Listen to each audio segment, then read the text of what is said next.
হ্যাঁ, শুরু করেন। হ্যালো হ্যালো বিসমিল্লাহ আলহামদুলিল্লাহ আসসালাতু ওয়াসসালামু আলা রাসূলিল্লাহ আম্মা বাদ। সবাইকে আন্তরিক শুভেচ্ছা এবং অভিনন্দন আজকের সুবর্ণ সন্ধ্যায় 2025। আমি প্রকৌশলী মেহেদী হাসান আপনাদের সামনে উপস্থাপন করছি বড়বাড়ি ফাউন্ডেশন 2025। জি হ্যাঁ, আপনারা ভালোই শুনেছেন। বড়বাড়ি ফাউন্ডেশনের কর্তৃত্ব কর্ণধার যারা আছেন আজকে এখানে সমবেত আছে, তাদেরকে কিছু নাম না বলে আমি সরাসরি তাদেরকে মঞ্চে আনার চেষ্টা করছি। তো প্রতিমধ্যে আপনাদেরকে পরিচয় করিয়ে দেব আমাদের চেয়ারম্যান সাহেব প্রকৌশলী মঞ্জুরুল কাদের। তাকে মঞ্চ গ্রহণ করার জন্য প্লিজ। তারপরে আমাদের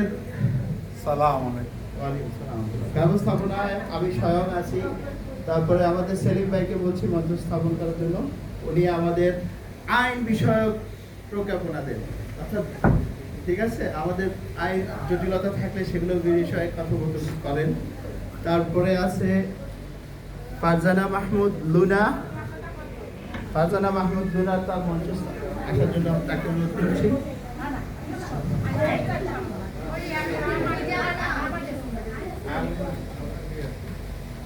আরো অনেকে আছেন যারা আপনাদেরকে হেল্পফুল, মানে আপনাদেরকে সহযোগিতার জন্য এখানে বসে আছেন। তো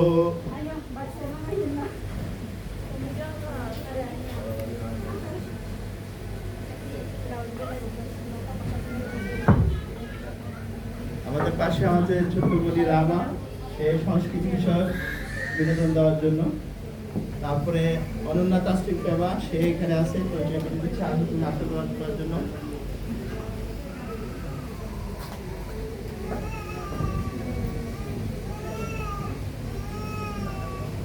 শুধু আমরা যে আয়োজনটি করেছি দীর্ঘ পরিক্রমার মাধ্যমে, আসলে এই উপস্থাপনাটি আজকে হওয়ার কথা না, হয়তো এই ডিজিটাল যুগে এটি আমরা আজকে করছি, কিন্তু এই আয়োজনকে যারা ত্বরান্বিত করেছেন তাদের ইতিহাস কিন্তু আমরা আপনাদের সামনে উপস্থাপন করছি।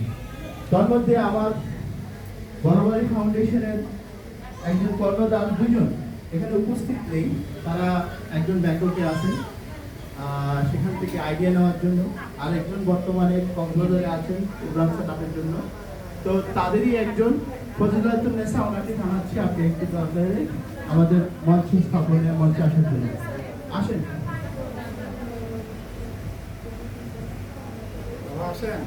আসেন।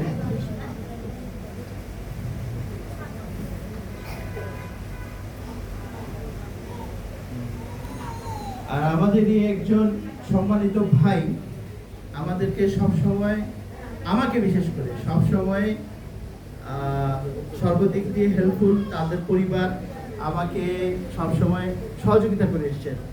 সেই সুমন ভাইকে আমি বলবো মঞ্চে আসার জন্য। উনি জনদরদি এবং কি সমাজসেবী। সুমন ভাই আসেন, প্লিজ আসেন।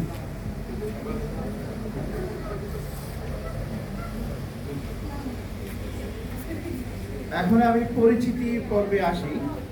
বড়বাড়ি ফাউন্ডেশনটা আসলে আমরা কেন শুরু করলাম তার ইতিকথা যদি আপনারা না জানেন তাহলে হয়তো আপনারা এটাকে ভুল একটা কনসেপ্ট আপনাদের যাবে, সেজন্য আমি বলে দিচ্ছি আমাদের পরিচিতি। আমার দাদার দাদার দাদা হচ্ছেন আব্দুল ওয়াহাব, তার ছেলে হচ্ছে আব্দুল আজিজ, তার ছেলে হচ্ছে আব্দুল ওয়াদুদ, এবং তার ছেলে হচ্ছে আবুল কাসেম, এবং উপস্থিত আছেন মঞ্জুরুল কাদের, যিনি প্রকৌশলী। তো আমার চাচা, আপনারা জানেন, অবগত আছেন, এরা সবাই মৃত, যেটি আমার বাবা হচ্ছে এমনকি সবাই। বর্তমানে আমাদের বড়বাড়ি ফাউন্ডেশনের জন্য আমার চাচা স্বয়ং এই ব্যবস্থাপনাটিকে ত্বরান্বিত করার জন্য নিজ হাতে এটিকে ত্বরান্বিত করে আসছে। তো আমাদের আসলে আজকে যে সূচনা, আপনাদের সাথে আমাদের পরিচয় পর্বের জন্য আমরা আসলে অনুষ্ঠানটিকে বিসমিল্লাহর সাথে তৈরি করতে চাই, সেটার জন্য আমি কেরাত দিয়ে অনুষ্ঠানকে সূচনা করতে চাই। সেই জন্য ফাইয়াজ রহমানকে অনুরোধ করছি তার সুন্দর উপস্থাপনার মাধ্যমে কেরাত যেন পরিবেশন করে। ফাইয়াজ রহমান, এখানে চলে আসো, একটু এদিকে আসা। أعوذ بالله من الشيطان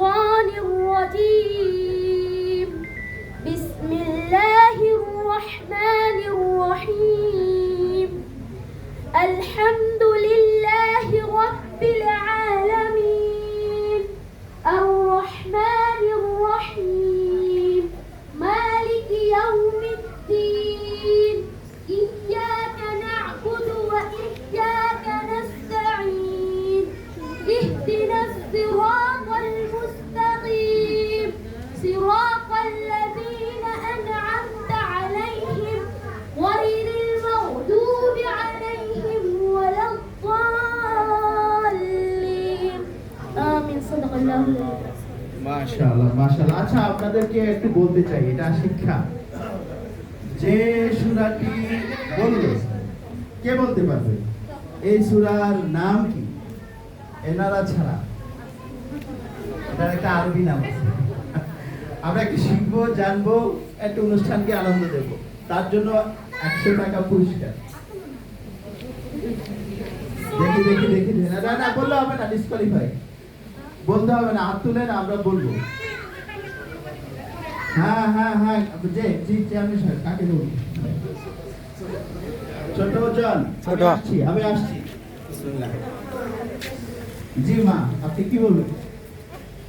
কি নাম? আপনার নাম বলেন। জি, উত্তরটা কি হবে? ও বলছে সূরাতুল ফাতিহা। মাশাআল্লাহ মাশাআল্লাহ, ছোট হলেও যে জ্ঞান রাখে এটা আপনারা তার থেকে জানলেন। সূরা ফাতিহা এমন একটি সূরা, যে সূরা 17 বার পড়া ফরজ। কেউ যদি একবার কম পড়ে, সেটার জন্য জাহান্নামের আগুন তার জন্য অবধারিত। তার মানে 5 ওয়াক্ত নামাজে আমরা 17 বার নামাজটি অবশ্যই পড়ি।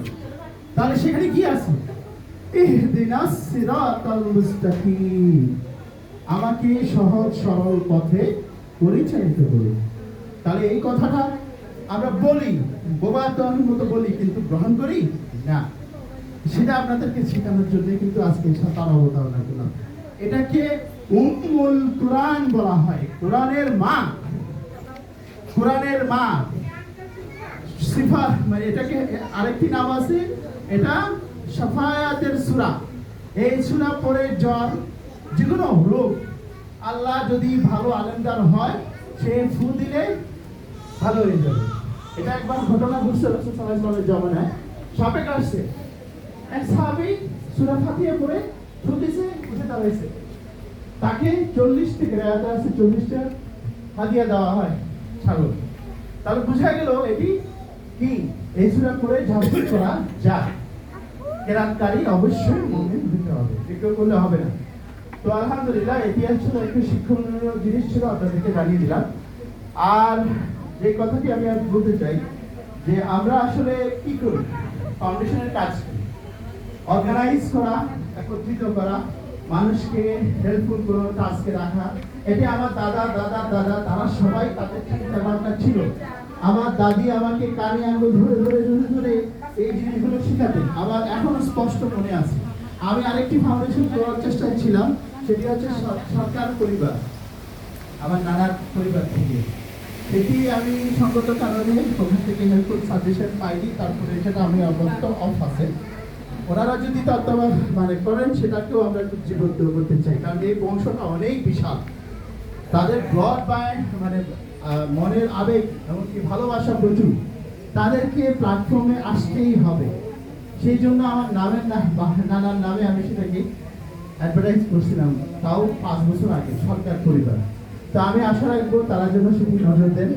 তবে বড়বাড়ি ফাউন্ডেশন, আপনারা জানেন মোটরবি বড়বাড়ি, তারই এক কর্ণধার এখানে যারা উপস্থিত আছেন, তাদেরই ভবিষ্যৎ। আমরা এখানে সমবেত হয়েছি আপনাদেরকে একটু সময় শেয়ার করার জন্য, আমাদের দুঃখ কষ্টগুলো শেয়ার করার জন্য। জানেন, গত বছর বন্যায় প্লাবিত হয়ে যায়, সমস্ত ফেরিবাসী ত্রাণ পায়, অথচ সেই জায়গাতে একটা ত্রাণ যায়নি 3টা দিন। কারণ ওইখানে যে নদীটা ছিল, ফেনী নদীটা, ভয়ে সেদিক দিয়ে হেলিকপ্টার পর্যন্ত যাওয়ার কোনো উপকরণ ছিল না। পরে আমরা অনেক চেষ্টার পরে সেখানে আমরা ত্রাণ পাঠাতে সক্ষম হই।